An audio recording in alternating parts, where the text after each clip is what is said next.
میاں چنو جنڈیالی روڈ چک number 119-15L کے قریب ٹریفک حادثہ۔ میاں چنو سے ہمارے نمائندے مدرسہ کی رپورٹ کے مطابق زخموں کی تاب نہ لاتے ہوئے 2 افراد موقع پر جاں بحق، 3 زخمی۔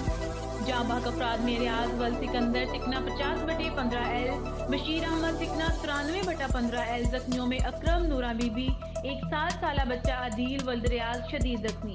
ریسکیو کی فوری کارروائی زخمیوں کو تحصیل ہیڈ کوارٹر اسپتال میاں چنو منتقل کر دیا گیا، جہاں پر انہیں طبی امداد دی جا رہی ہے۔ جہاں بحق افراد کو ورثاء کے حوالے کر دیا گیا۔ حادثہ روڈ خراب اور تیز رفتاری کے باعث پیش آیا۔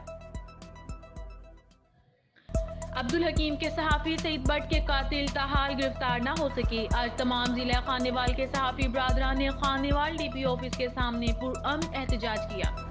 میاں چنو سے ہمارے نمائندے مدرسہ کی رپورٹ کے مطابق احتجاج میں موجود شرکاء نے مطالبہ کیا کہ سعید بٹ کے قاتلوں کو پکڑا جائے، جس میں میاں چنو کے صحافیوں نے بھرپور شرکت کی، جس میں مہر اجمل دلو، شہباز بزمی، زاہد امین، اشر نعمان، راؤ قمر چودھری، محمد عاطف گجر، عاطف ظہیر، چودھری ندیم اختر، نسیم عباس، مجید احمد، محمد فاروق، عبدالجبار، چودھری محمد ارشد عنبر، اشفاق احمد اور محمد سعید نے شرکت کی اور ریلی نکالی گئی۔